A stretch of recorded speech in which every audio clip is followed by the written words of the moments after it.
In today's video, I'm going to be hitting on protein. Specifically, I'll be looking at animal protein versus plant protein. There's been a lot of back and forth on the internet about which one is better for these gains, brah.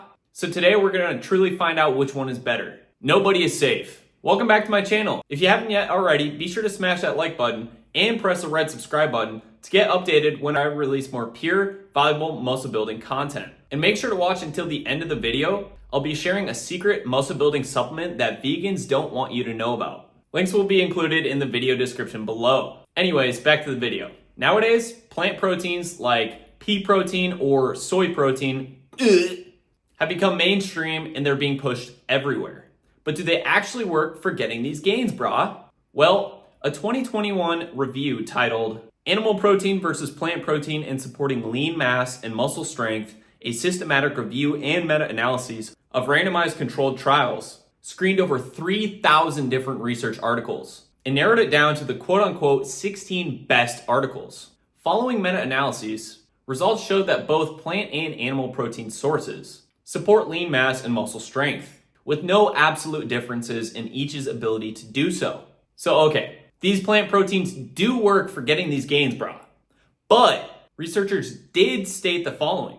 Our qualitative assessment showed that both animal protein and plant protein supported an increase in absolute and percent lean mass, although a more substantial gain was observed with animal protein. Take that, PETA! Woo! Vegans lose again! Haha, just kidding.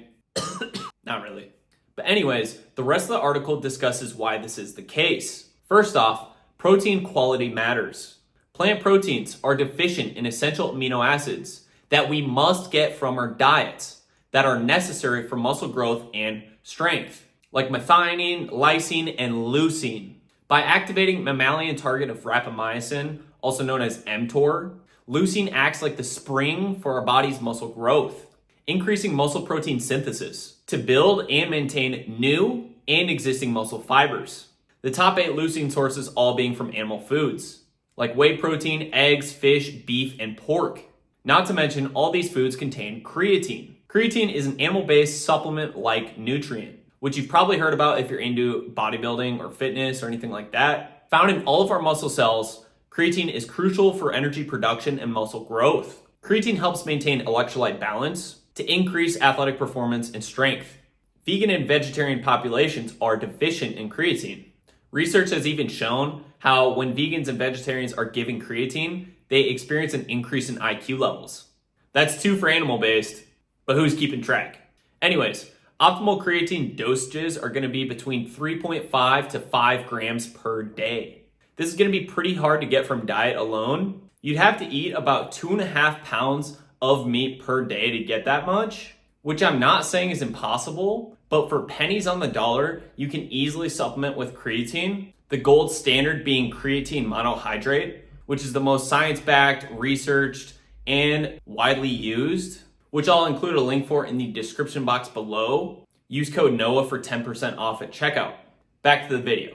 Researchers found animal sources to be greater when it came to overall energy expenditure, meaning it helps you to burn more calories, to easily lose weight and gain muscle, due to the animal sources being greater at having an anabolic effect than plants, resulting in a greater percent increase in lean muscle mass, making animal protein superior in terms of protein quality for getting these gains, brah, by providing a more robust amino acid profile across the board. Red meat being a good source of other amino acids I haven't even yet hit on, like carnitine, carnosine, and more. On top of that, you add in fat-soluble vitamins A, D, E, and K, valuable minerals like zinc, iron, copper, and more, and you can see why meat would have a greater anabolic effect than plants. Furthermore, plant protein is less absorbable in general than animal protein. It might sound obvious, but plants are very different structurally than animals, making them more difficult to digest.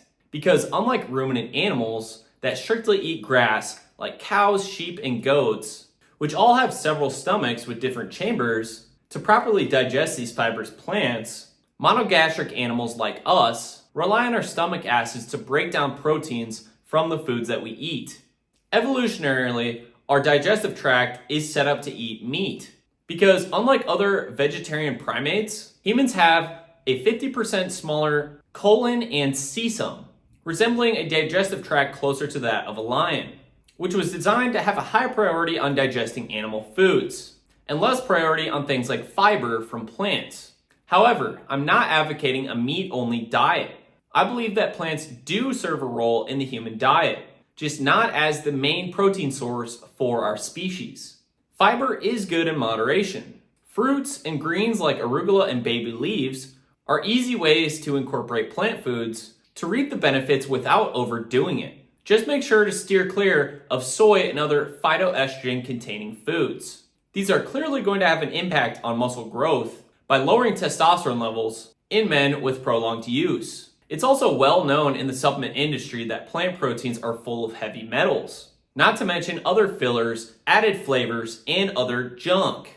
They also contain lectins.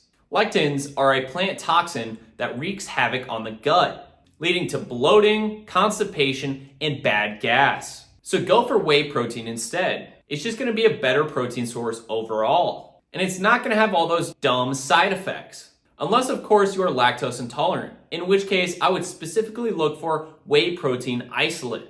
Also, I just want to throw in there, these plant-based protein powders are claiming to be cruelty-free, but they seem to not want to take into account all of the moles, gophers, grasshoppers, butterflies, caterpillars, baby birds, rabbits, snakes, mice, and all of the other plants that get killed along with as a result of these giant monocropping tractors you see out in the fields. So do yourself a favor and the planet and go animal-based instead. I'll be sure to include a link to the most regeneratively sourced, highest quality, purely made, humanely raised, 100% grass-fed whey protein just for you guys. And this is not even an affiliate link. With that said, be sure to subscribe to my newsletter, The High Vibe Tribe, to join me for more valuable muscle building content, ways to naturally boost your hormones, and a whole lot else I got coming for you.